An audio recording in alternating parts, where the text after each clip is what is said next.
of alternator.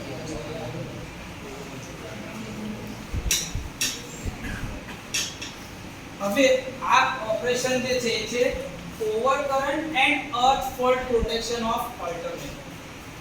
આપણે જાણીએ છીએ કે ઓલ્ટરનેટર નું સૌથી બેસિક ઓપરેશન ને સૌથી ક્વિક ઓપરેશન જે છે પ્રોટેક્શન નું એ છે ડિફરન્શિયલ પ્રોટેક્શન. શું છે? એ ડિફરન્શિયલ પ્રોટેક્શન એનું પ્રાઇમરી પ્રોટેક્શન કહેવાય. જે કશું બી થાય તો ઓલ્ટરનેટર ની વાઇન્ડિંગ નું પ્રોટેક્શન એનું ડિફરન્શિયલ પ્રોટેક્શન જોવે છે. પણ કોઈ કારણસર ડિફરન્શિયલ પ્રોટેક્શન ઓપરેટ ના થયું તો ડિફરન્શિયલ પ્રોટેક્શન ઓપરેટ ના થાય તો મારે સર એનો બેકઅપ શું રાખવાનું? એનું કોઈ બેકઅપ ઓપરેશન તો જોઈશે ને કે જે અર્થ ફોલ્ટ પ્રોટેક્શન બી આપે અને ઓવર કરંટ પ્રોટેક્શન બી આપે. ઓકે, તો એના માટે તો સૌથી પહેલા તો આપણે ઓલ્ટરનેટર ની આ વાઇન્ડિંગ ડ્રો કરી દઈએ 3 ફેઝ ની.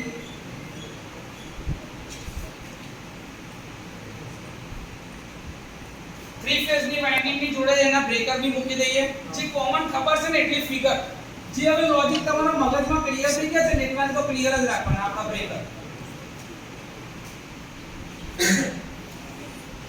ગેંગ ઓપરેટર બ્રેકર આપણા નીચે ભાઈ એક લાઈન કરેલી હોય તો જોઈ લેવાની આ બ્રેકર ની. બાકી આમે ગેંગ ઓપરેટર બતાવી દીધા છે. આ બ્રેકર થઈ ગયા તમારા.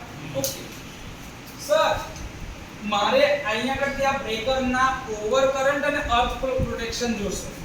તો ઓવર કરંટ અને અર્થ ફોલ્ટ બી કરંટ છે. તો મારે પ્રોટેક્શન માટે કઈ વસ્તુ જોઈશે? સીટી. તો ત્રણે ત્રણ ફેઝ માં સીટી લગાડ દઉં. હા.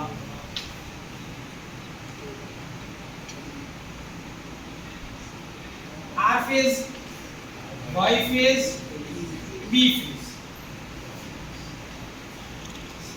R Y B છે. સર મારે જે રિલે લગાડવી હશે રિલે ની કોઇલ ને મારે સિંગલ ફેઝ સપ્લાય આપવાનો હોય છે એટલે કે ફેઝ અને ન્યુટ્રલ. તો ન્યુટ્રલ બનાવવો પડશે તો કોઈ એક બાજુના ટર્મિનલ સ્ટાર માં કઈ બાજુ સ્ટાર બનાવો છો બોલો? જમણી બાજુ કે ડાબી બાજુ? જમણી. ડાબી. ચાલ ચોપડી થી એકદમ અલગ ઊંધા દઈએ ચાલ. એટલે કન્વેન્શનલ કરતા થોડું ઊંધું છે. આ તમે ન્યુટ્રલ પોઈન્ટ બનાવી દીધો તો આ બધે એકબીજા જોડે કનેક્ટ અને ન્યુટ્રલ પોઈન્ટ ને ગ્રાઉન્ડ કરી દીધો. ક્લિયર? આમાં કોઈ ડાઉટ નતો બોલો. હવે મારે શું કરવાનું છે? મારે ફેઝ ઓવર કરંટ બી જોવાનું છે, લાઈન ઓવર કરંટ બી જોવાનું છે. એ સોરી અર્થ ફોલ્ટ બી જોવાનું છે. તો ફેઝ ફોલ્ટ માટે ધારો કે હું અહીંયા આગળ ફેઝ ઓવર કરંટ એટલે લગાડું તો આ બંને લાઈન મારી શોર્ટ થઈ જાય તો આ રિલે ડિટેક્ટ કરી દેશે. આ બંને શોર્ટ થઈ જાય અહીંયા લગાડ્યું તો ડિટેક્ટ થઈ જશે. તો પેલા જેવી જ કે એક ફેઝ ઓવર કરંટ રિલે ઓછી લગાડવી પડે તો એના માટે કોઈ બી બે ફેઝ ની અંદરમાં તમે ઓવર કરંટ રિલે લગાડો અને બાકીના એક ફેઝ માં અર્થ ફોલ્ટ રિલે લગાડો. ચાલે કે નહીં? તો મેં શું કર્યું? પહેલી બે માં લગાડ્યો છે ફેઝ ઓવર કરંટ રિલે, છેલ્લી ની અંદરમાં પેલું રાખ્યું છે. એવું કરી શકાય, એવું કઈ નહીં. તમારી ચોપડી એવું કે ભાઈ પહેલી ને છેલ્લી માં ફેઝ ઓવર કરંટ રિલે લગાડી હોય અને આની અંદર તમે પેલું વચ્ચે બેલેન્સિંગ રેઝિસ્ટર કરીને અર્થ ફોલ્ટ રિલે લગાડો એવું કે દર વખતે જરૂરી નથી. તમારી ચોઈસ છે. તમે જે ફેઝમાં જે રિલે લગાડવી લગાડી શકવા માટે સક્ષમ છો. પૈસા તમારા છે, તમે ખર્ચો કરીને રિલે લાયા છો તો કનેક્શન કોણ કરશે? તમારી ઈચ્છા નહીં. હું અહીંયા આગળથી મારી એક રિલે લગાડું છું ફેઝ ઓવર કરંટ રિલે. આ બીજામાં બી લગાડું છું ફેઝ ઓવર કરંટ રિલે. આ ત્રીજામાં મેં શું લગાડ્યું?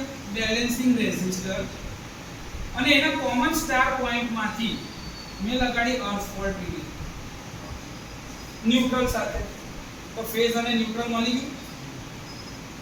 આ મારી અર્થ ફોલ્ટ રિલે, આ મારી phase over current relay.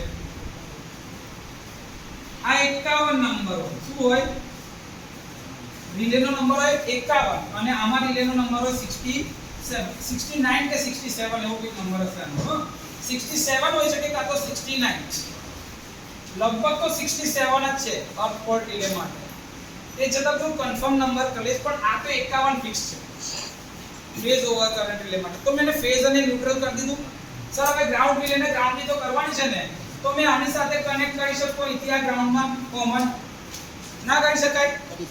Neutral point તો જોઈએ છે તમારે. આવી ન્યુટ્રલ જ છે તો ફેઝ અને ન્યુટ્રલ કનેક્ટ એને ગ્રાઉન્ડ કરેલું જ છે આપણે. તો આ મારી ગ્રાઉન્ડ રિલે કનેક્ટ થઈ ગઈ ફેઝ અને ન્યુટ્રલ સપ્લાય સાથે. આને બી ફેઝ અને ન્યુટ્રલ જો સ્ટાર પોઈન્ટ બને એટલે ન્યુટ્રલ બને જ છે. Yes or no? સર આનું ન્યુટ્રલ નું પ્રોટેક્શન કઈ છે? આનું બી તો ન્યુટ્રલ બનાવીને પ્રોટેક્શન આપવું પડશે ને. તો જે હમણાં કરી હતું એ જ આના સ્ટાર પોઈન્ટ માંથી ન્યુટ્રલ તમે રેઝિસ્ટિવ અર્થિંગ બી કરી શકો છો અથવા તો ડાયરેક્ટ અર્થિંગ બી કરી શકો છો, ગ્રાઉન્ડ સાથે કનેક્ટ કરી શકો છો ન્યુટ્રલ પોઈન્ટ. તો એની અંદરમાં મારે અર્થ ફોલ્ટ રિલે લગાડવી પડશે. તો એમાં બી મારે એક સીટી જોશે જેની અક્રોસમાં મેં શું લગાડી દીધું મારી અર્થ ફોલ્ટ રિલેની ઓપરેટિંગ પોઈન્ટ.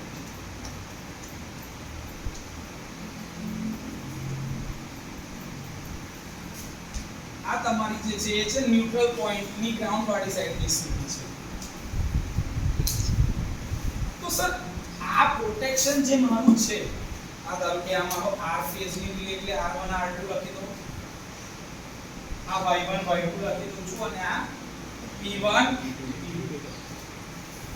આ મારી city of R phase, city of Y phase અને સિટી ઓફ B ફેઝ બધી આઇડેન્ટિકલ છે 1000:1 વાળી.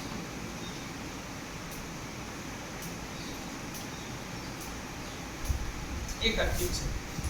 તો બેલેન્સ કન્ડિશનમાં તો કોઈ કરંટ જવાનો છે જ નહીં ક્યાંય. તમે કોઈ બી એક જગ્યાએ ફોલ્ટ કરી બતાવો. આ ધારો કે Y અને B ફેઝ શોર્ટ થઈ ગયા, Y અને B ફેઝ. તો Y વાળામાં તમે ઓવર કરંટ રિલે લગાડી છે ફેઝ ફોલ્ટ માટે.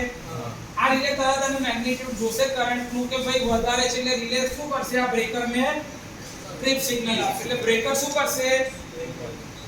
ઓપન કરી દેશે.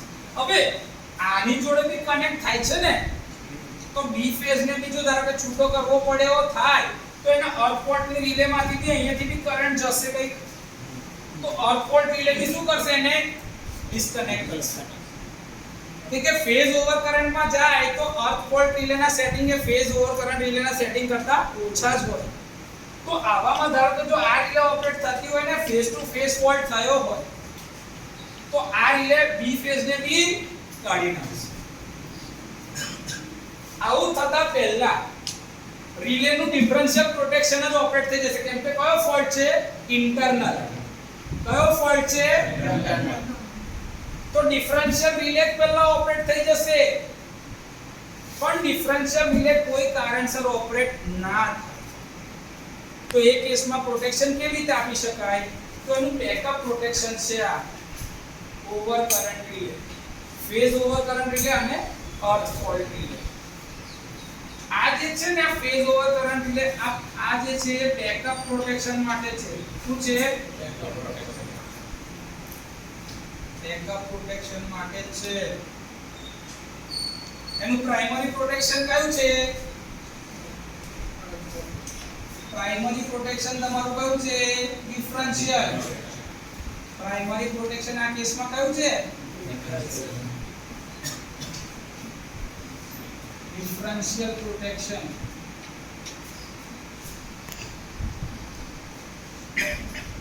ઓકે, તો એનો મતલબ એ તો સાહેબ કે આ પ્રકારની રિલેના સેટિંગ એ આના કરતા કેવા રાખવા પડે?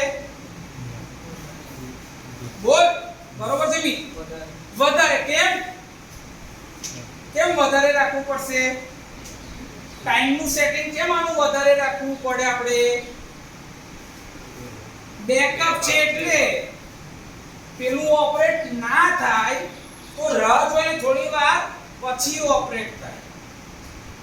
યાદ કરો પેલું બાઇક વાળું કીધું હતું, બાઇકમાં પેટ્રોલ ભરાયું હોય તો તમે શેમાં ચલાવો છો? ઓન માં. રિઝર્વ માં ચલાવો છો?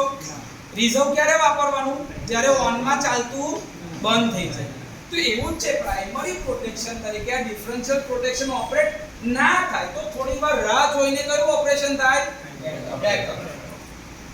એટલે આનું ટાઈમ સેટિંગ આના કરતા વધારે.